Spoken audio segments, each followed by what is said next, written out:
Salut! Écoute, aujourd'hui on se retrouve pour une grosse vidéo.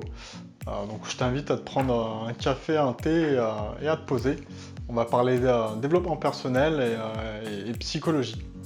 Le développement personnel pour moi c'est juste une manière de progresser à son rythme dans différents domaines.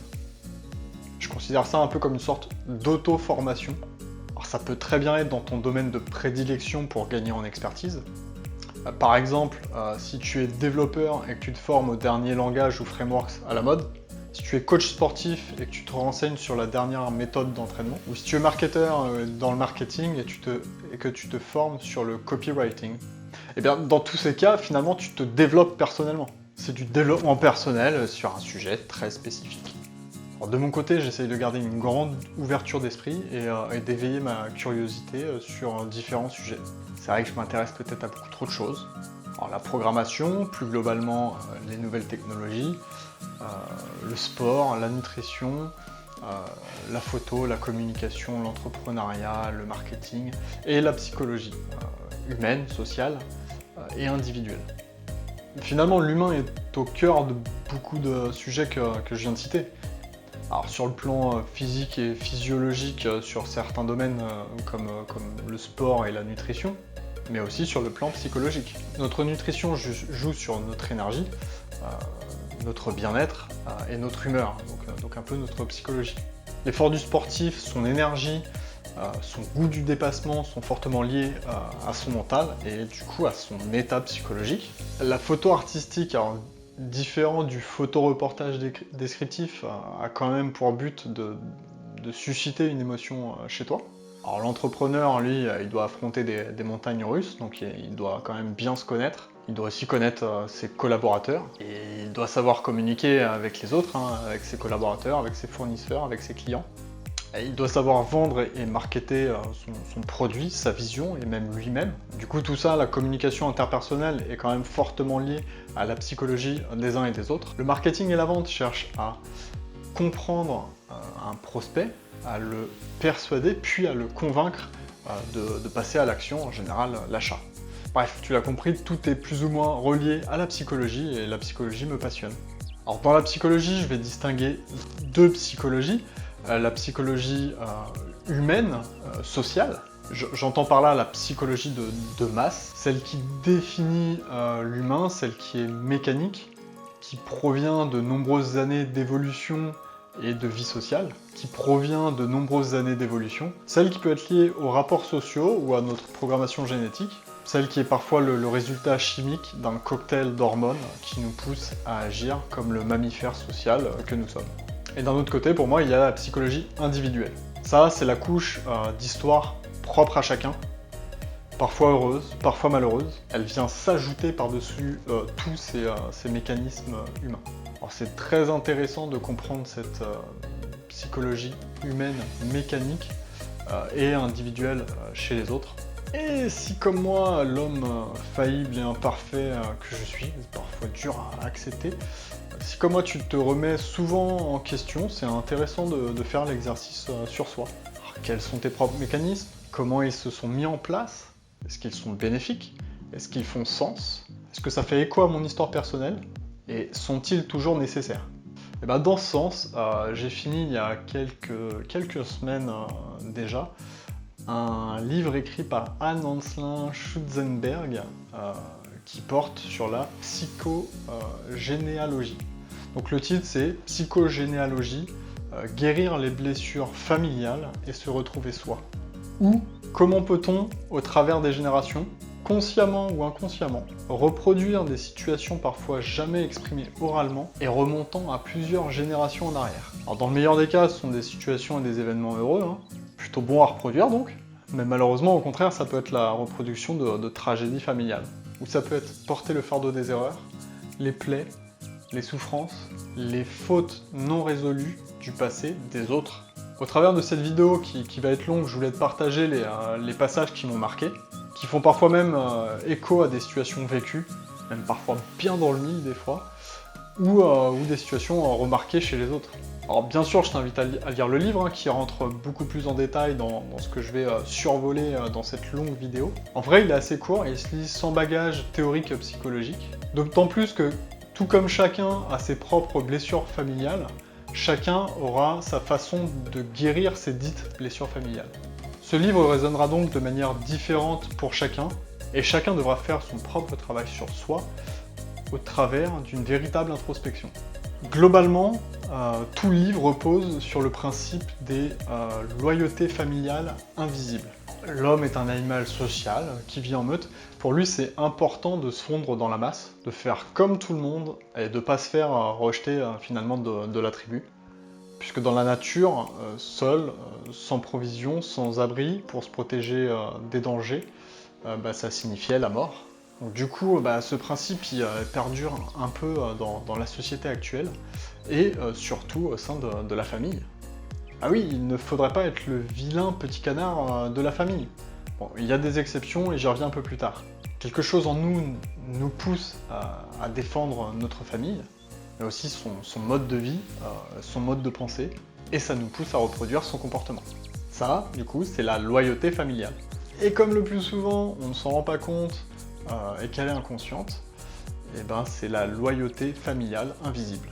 Et je le disais tout à l'heure, du coup, potentiellement, faire l'inverse, être le vilain petit canard, c'est aussi, peut-être, s'inscrire dans cette loyauté familiale. Mais dans l'opposition cette fois-ci. Ce n'est pas être libéré de ses parents, mais c'est être lié à eux par l'opposition. Donc la loyauté familiale, ça peut être par exemple faire comme son arrière-grand-père, qui était maçon, qui lui-même a fait comme son père, qui était maçon, qui lui-même a fait comme son arrière-grand-père, etc. Ça peut être, comme on l'a dit, s'affranchir de la tradition familiale d'être médecin de père en fils et devenir artiste, ou faire faillite et être à la rue comme cet arrière-grand-père, bizarrement comme une histoire qu'on a cru entendre à un dîner de famille raconté par la tante. Bien plus loin que les comportements, en fait, cette loyauté familiale peut aller jusqu'à s'inscrire physiquement avec la reproduction de mots similaires à un parent proche ou éloigné. Ça, c'est la théorie de la mémoire du corps. D'après l'expérience et les recherches de l'autrice, de nombreux patients ayant dans leur arbre généalogique des victimes gazées par les gaz de combat lors de la Première Guerre mondiale se retrouvaient à développer des toux chroniques et de l'asthme. Au travers de leur travail sur eux-mêmes et de la recherche sur leur famille, certains patients guérissent même de leurs symptômes après avoir conscientisé l'histoire de leur famille. Le livre apporte d'autres exemples, et notamment un d'une patiente travaillant dans un château et atteinte de migraine chronique, à la tête donc. En creusant son histoire et celle du château, elle découvre plusieurs choses au fil de ses hypothèses et de ses vérifications. Donc elle découvre premièrement que c'est le château où résidait Marie-Antoinette, et elle découvre aussi qu'il y a dans sa généalogie une servante de Varennes. C'est le lieu où Louis XVI et Marie-Antoinette se sont fait arrêter lors de leur fuite. Et cette servante aurait pu être en contact des futurs décapités, ne serait-ce que d'un regard ou de quelques mots échangés. Et le fait d'avoir conscientisé ce fait, qui est, comme dit dans le livre, absolument improuvable, mais possible, ça a, quoi qu'il en soit, fait disparaître les migraines chez cette patiente. Après, c'est vrai que la richesse de chaque histoire familiale fait qu'il est difficile d'avoir des volumes statistiques et scientifiques sur ces faits. Mais c'est tout de même impressionnant de savoir qu'il existe des effets de transmission dans ce sens. J'ai fait quelques recherches en dehors de cet ouvrage, et c'est vrai que j'ai pu trouver des exemples cliniques assez parlants.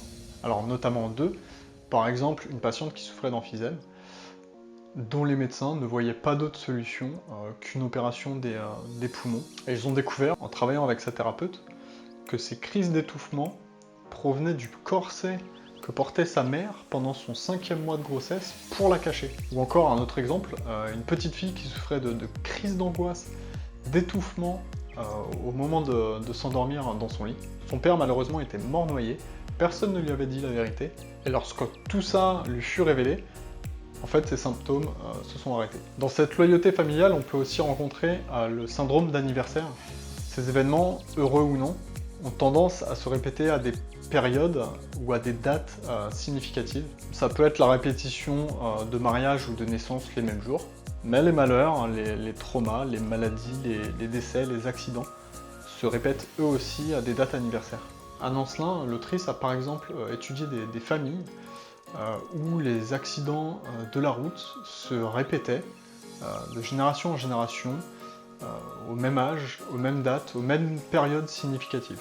Alors dans ce livre, il y a également tout un passage basé sur le travail de Joséphine Hilgard, qui a effectué un travail statistique sur plusieurs années et sur un volume significatif de patients en Californie.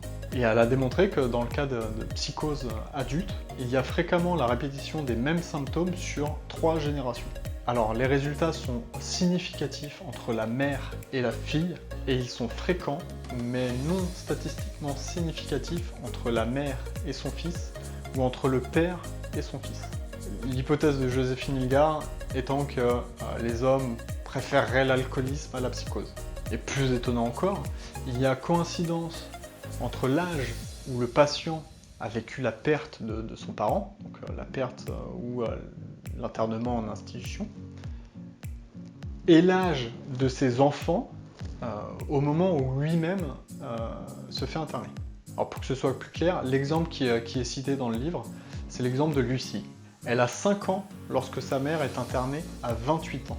Par répétition, Lucie est devenue mère à 23 ans comme sa propre mère, et elle va, par double authentification, connaître un épisode psychotique et se faire interner à 28 ans dans le même hôpital que sa mère, et ce lorsque sa fille a atteint l'âge de 5 ans du coup. C'est donc ça le syndrome d'anniversaire. Les événements se répètent à des dates précises, ou à des moments de vie en écho avec l'événement initial. Cette loyauté familiale, ce syndrome d'anniversaire, cette mémoire du corps, peut délivrer des symptômes analogues à ceux d'un ancêtre, maux de tête, douleurs dorsales, voire même jusqu'à déclencher des maladies, diabète, cancer, et souvent à des moments spécifiques de la vie. Alors à un moment dans le livre, on se rapproche d'un concept qui est bien connu dans le milieu du développement personnel, c'est l'effet Zeigarnik. Donc l'effet Zeigarnik, c'est la tendance qu'on a à se rappeler d'une tâche qu'on a ou qu'on avait à faire tant que celle-ci n'est pas terminée ou n'est pas achevée. Donc le fait de s'engager dans la réalisation d'une tâche crée une motivation d'achèvement qui du coup serait insatisfaite si la tâche venait à être interrompue et non achevée. En fait, c'est ce qui se passe quand tu as une case non cochée dans ta to-do, et que tu es en apéro avec tes potes, et que tu ne peux pas t'empêcher du coup de penser à ce truc qui n'est pas fini. C'est ça l'effet Zeigarnik. Tant que la tâche n'est pas finie et rangée dans un coin de notre cerveau, le cerveau il la rumine. Et bien c'est la même chose au niveau des histoires familiales et des transmissions inconscientes. Et cette tâche, ce drame non résolu, se transmet de génération en génération, jusqu'à ce qu'il y ait un membre de la famille qui se charge du dos, quoi. Plus souvent, ça peut être un deuil non résolu, nous explique l'autrice, mais ça peut être aussi des tâches inachevées héritées de générations antérieures, telles que des secrets de famille, des incestes, des deuils non résolus, des viols, des assassinats, des morts tragiques ou des traumatismes de guerre. Mais du coup, qu'on s'en rende compte ou pas, cette loyauté familiale va être dure à défaire. Et ça parce qu'il y a un principe bien connu chez l'homme, c'est la résistance au changement. Il y a tout un passage dans le livre sur cette résistance au changement. Tout changement remet en question les habitudes, bonnes ou mauvaises. Et par contre-coup, ça remet aussi en question l'ordre établi pour les autres. Le système familial et social peut s'en retrouver déstabilisé et du coup freiner ce changement ou cette remise en question. Dans ce cas-là, il n'est pas rare dans le milieu familial et social d'entendre ce type de phrase on te reconnaît plus, qu'est-ce qui t'arrive? Ah, je préfère avant. Toute velléité au changement se retrouve anéantie. Les gens préfèrent et ont plus de facilité à se plaindre qu'à changer réellement. Et c'est dommage parce qu'on peut facilement garder des schémas du type il vaut mieux faire pitié qu'envie, ou du type pour vivre heureux, cachons ce qui va et plaignons-nous. Qui pour le coup peut être très français, mais je passerai ce débat dans cette vidéo. Mais heureusement, on change plus facilement à plusieurs. À l'opposé d'un cercle vicieux avec des personnes négatives et résistantes au changement, Tu peux former un cercle vertueux et t'entourer de personnes qui ont les mêmes intentions positives que toi. Attention, dans le cadre de la psychogénéalogie, l'autrice déconseille quand même fortement de s'entourer de membres de sa propre famille qui pourraient biaiser l'histoire.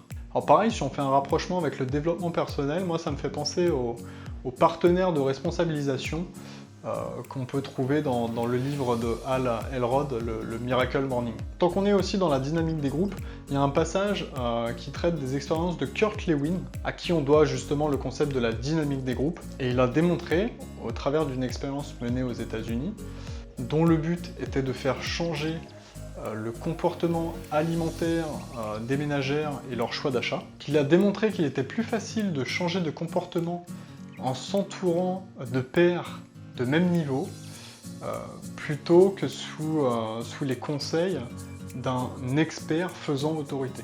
Et c'est là que l'adage « les conseilleurs ne sont pas les payeurs » prend tout son sens. C'est dans le dialogue et l'échange libre entre les pairs que la décision se prend. Alors, libre entre guillemets, hein, parce que dans cette expérience, le but était quand même de manipuler et de faire changer le choix d'achat des ménagères, à la manière d'une graine plantée dans l'esprit, une inception. Alors un autre concept qu'on retrouve dans le livre, c'est l'ordre de becquetage, c'est-à-dire la hiérarchie de l'ordre social, et puis on parlera aussi de pédagogie noire. Alors c'est marrant parce qu'on retrouve dans l'évolution le principe de droit d'accès à la nourriture et la punition suivant sa position dans la hiérarchie. Dans le cadre de ce livre, dans la psychogénéalogie, ça pourrait s'appeler « Si moi je morfle, les autres aussi », parce qu'on a toujours fait comme ça, et je vois pas pourquoi ça changerait.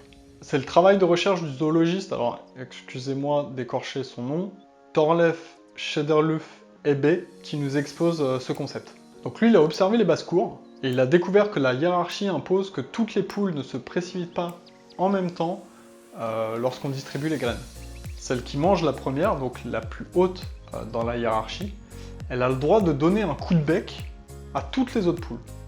La seconde, elle, reçoit des coups de bec de la première, mais elle a le droit d'en donner à toutes celles qui lui sont inférieures dans la hiérarchie. Et ainsi de suite, jusqu'à la dernière de la chaîne, qui elle, du coup, vu que c'est la dernière de la chaîne, aura le droit soit de s'automutiler, ou de s'en prendre en dessous dans la hiérarchie, au poussin. Alors cette hiérarchie de dominance se retrouve du coup chez les poules, mais aussi chez d'autres espèces, évidemment, et chez l'homme. Et aussi bien dans les rapports sociaux dans le cadre professionnel et familial.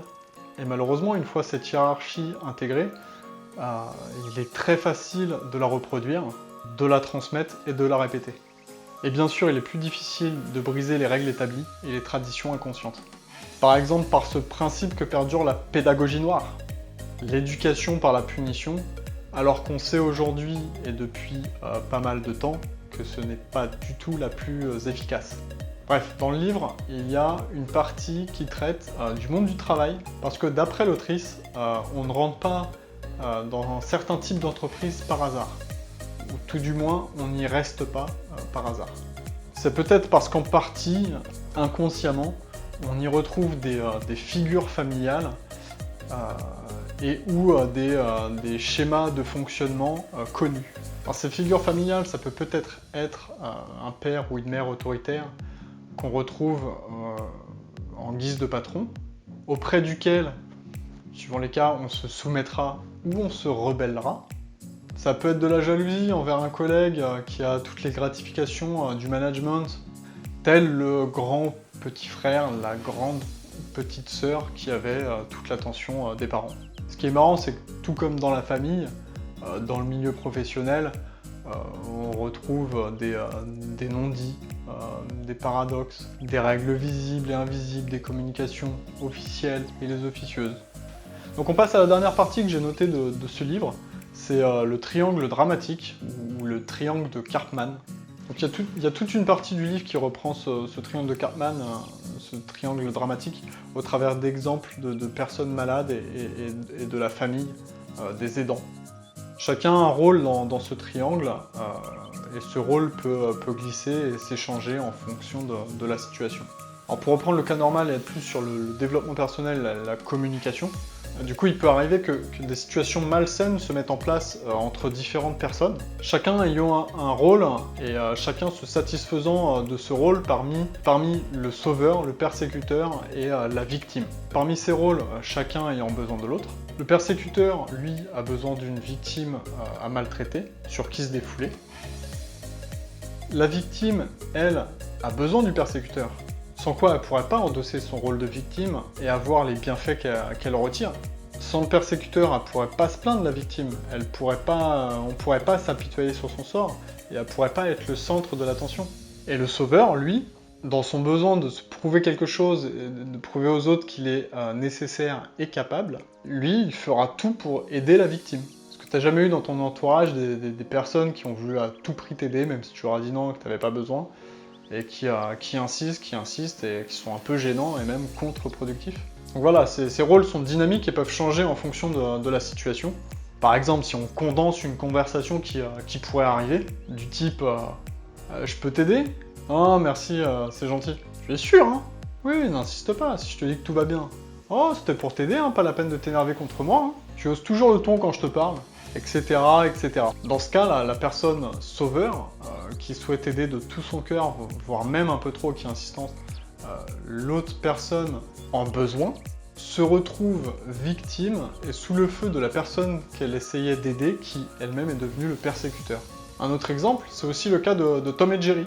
Tom et Jerry sont dans ce triangle de Cartman. Quand Tom, le persécuteur, attrape Jerry, la victime, Tom se laisse inconsciemment avoir par Jerry, qui devient à son tour le persécuteur en victimisant Tom. Voilà, c'est ici que je vais finir. J'espère que cette vidéo t'aura passionné autant que moi j'ai eu de plaisir à lire ce livre et à faire cette vidéo. Cette vidéo parlera sûrement pas à tout le monde, c'est vrai qu'il peut avoir une certaine ouverture à la psychologie, mais les concepts développés dans son livre sont très intéressants. Certains diront qu'il manque parfois un peu de volume statistique et de données scientifiques, mais c'est le problème de travailler avec l'individu et la non-reproductivité de la situation. Bon bah voilà, moi comme dans toute famille j'ai mon lot de casseroles, et au-delà des principes de base de ce livre, c'est vrai que ça m'a permis d'entrevoir des problématiques personnelles. Après, si ça t'intéresse, si tu essayes de tirer les ficelles toi-même, je ne peux que t'inviter à faire attention aux rapprochements hâtifs et aux évidences évidentes qui peuvent être parfois biaisées par tes biais, ou biaisées par des souvenirs lointains et corrompus. Bien sûr, le livre ne remplace pas l'accompagnement par un professionnel formé. Sur ce dernier disclaimer, moi je vais te dire à bientôt dans une prochaine vidéo. N'hésite pas à me faire un retour sur cette vidéo ou les anciennes. Et en attendant, moi je te laisse avec une citation du livre. Ce qui ne s'exprime pas en mots s'imprime et s'exprime en mots. Voilà, à la prochaine!